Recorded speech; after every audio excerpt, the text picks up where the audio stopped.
Thưa quý vị, mới đây tại hội nghị lần thứ 9 Ban chấp hành Đảng bộ thành phố Hà Nội, Chủ tịch Ủy ban Nhân dân thành phố Hà Nội Nguyễn Đức Chung cho biết, trong cuộc họp giao ban chính phủ tháng 5, Thủ tướng đã nhắc Hà Nội và thành phố Hồ Chí Minh bước đầu làm tốt, nhưng vừa qua việc tái lấn chiếm lòng đường vỉa hè lại tiếp diễn. Việc xử lý vỉa hè ở Hà Nội vẫn theo kiểu đánh trống bỏ dùi khi chỉ sau đúng 3 tháng, mọi việc lại đâu trở về đấy. Đây là hình ảnh dọn dẹp vỉa hè tại phố Vĩnh Hồ, phường Ngã Tư Sở, quận Đống Đa, Hà Nội trong ngày cao điểm ra quân xử lý vỉa hè ngày 12 tháng 3.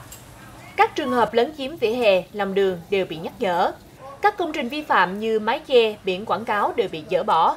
Sau khi ra quân xử lý, đường phố đã thông thoáng hơn. Người đi bộ dù không được đi trên vỉa hè đúng nghĩa, thế nhưng cũng đã đi lại dễ dàng hơn.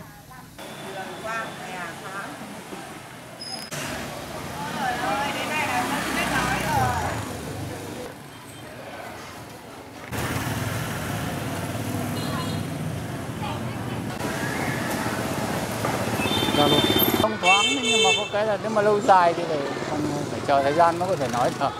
Bởi vì mình làm nó không liên tục thì nó đâu sẽ vào đấy thôi.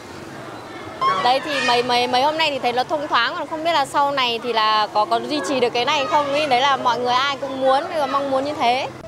Lo lắng của người dân là có cơ sở khi đây là hình ảnh chúng tôi ghi lại vào ngày 12 tháng 6, tức là đúng 3 tháng sau cao điểm ra quân dọn dẹp vỉa hè tại Hà Nội.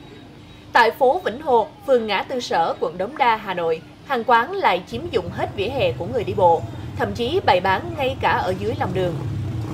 Dường như việc bày bán chiếm dụng vỉa hè lòng đường như thế này không gặp bất kỳ một khó khăn nào. Cuộc ra quân xử lý vỉa hè chỉ mới diễn ra 3 tháng trước, dường như đã không còn tác dụng. Mời quý vị truy cập vào Báo Thanh niên theo địa chỉ thanhniên.vn và đăng ký kênh YouTube của Báo Thanh niên để biết thêm thông tin chi tiết.